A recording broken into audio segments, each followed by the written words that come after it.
Welcome to Watercolor Wednesday with Amber Stone, where I'm going to teach you guys how to make bottle labels.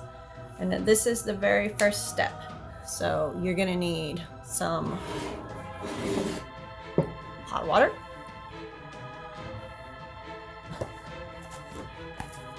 a cup or a bowl, a whole bunch of tea that you hate, preferably, some sketchbook paper, and a towel, preferably that you also hate.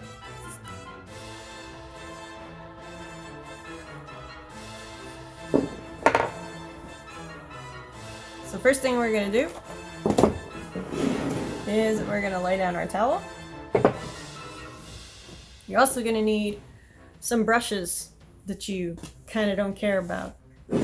Not because the tea's going to ruin them. Tea actually doesn't really hurt watercolors or brushes all that much. But I'm going to use it hot. And that means that it can really, really hurt your brushes.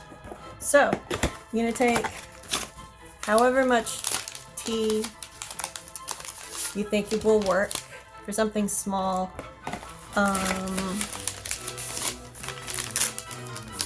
These are actually huge bags, so I'm just going to do 2.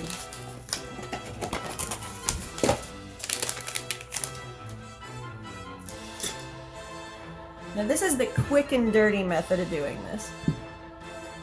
There are a lot slower, better ways to do it, but this is going to get you the results the fastest. Now, we're going to let this tea steep in here for a while.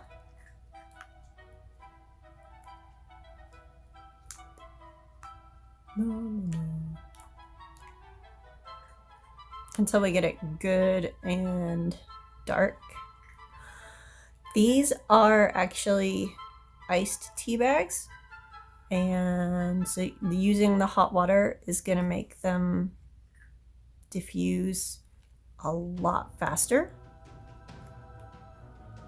but it's also kind of murder on your brushes. Normally what I would do is let these cool off for a really long time before we get started, but I'm not going to do that today. We're going to live dangerously.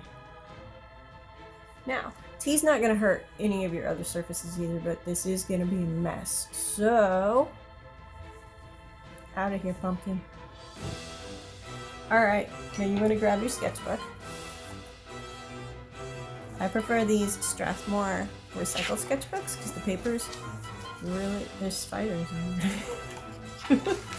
The paper's really soft. So we're just going, oh no, it's not perforated. I thought these were all perforated. Whatever. We're gonna deal. Tear out a couple pages. And you'll be done with that for a while. Okay. Now just lay this down.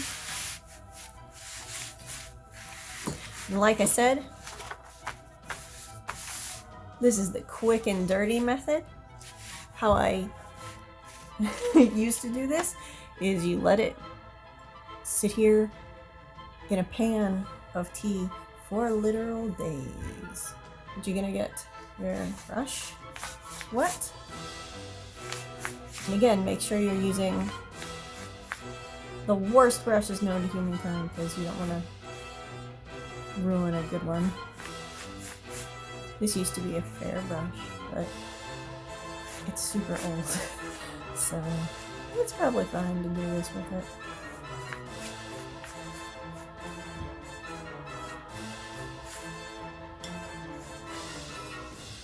Doesn't matter if it's pretty.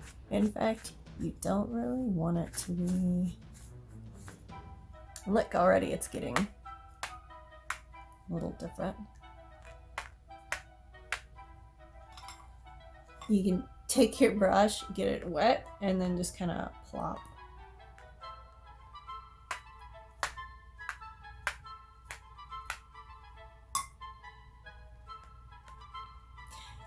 And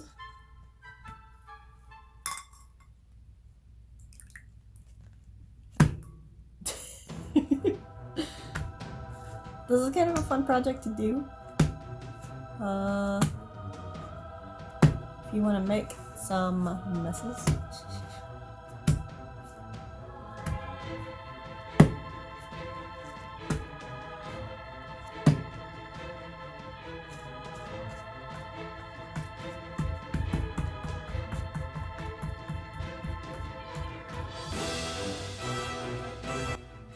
Ta-da! And that's that. We're actually gonna let that dry and we'll come back and mess with this again. But for now, we're gonna let it dry in the air for a while. So I'll see you guys in a bit.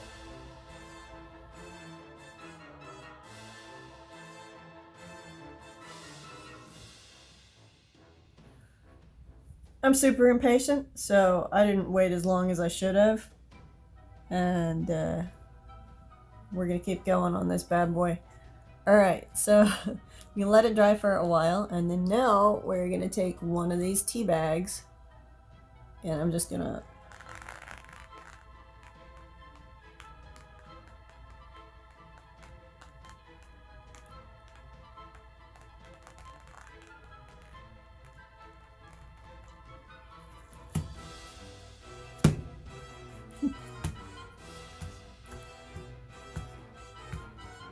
and just keep doing this.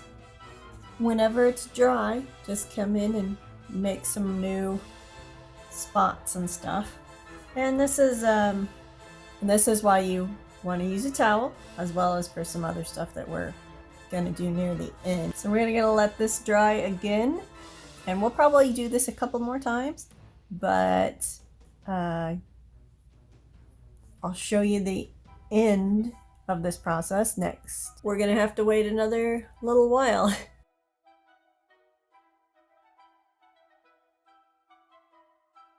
Alright. I'm tired of waiting.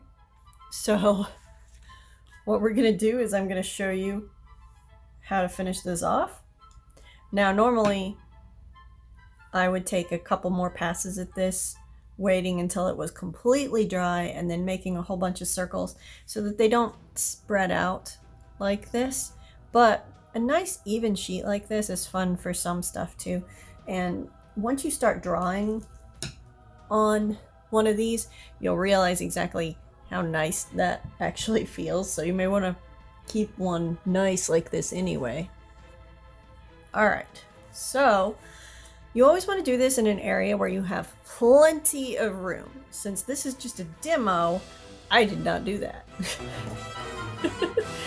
But normally when I do this, I will lay out a towel on the floor and just a single layer towel, because I usually do several sheets at once. Then you're gonna cover it up with the towel to dry. Flatten it out, and you're gonna put something heavy on top. Heavy and flat. Normally, I choose to use the DC Archive editions because they're super huge and they weigh a ton. And they're also very flat and they're pressboard. Sometimes I will put a second towel in between, or even put them in some plastic before they lay them on top. That way they don't get damaged if the water comes up through the towel. But we're not doing that today. So here are some past papers that I've done. And you can see that these do not convincingly look like old paper. They are way, way, way too weird looking. But that's not really gonna matter when the things that you're gonna make on them are gonna be like this big and sometimes like this big, but not not huge or anything. If you wanted to do something huge, I would pick one like the one we have under here. But this is the first step in making bottles, and it's a very important step because if you don't have this step done, the other steps are going to be pretty much impossible. So I hope you've enjoyed this look at making bottle labels, and I hope you enjoyed the first step, and I'll see you guys soon for the second step so we can make some really cool stuff for Halloween. Alright, I'll see you then. Bye.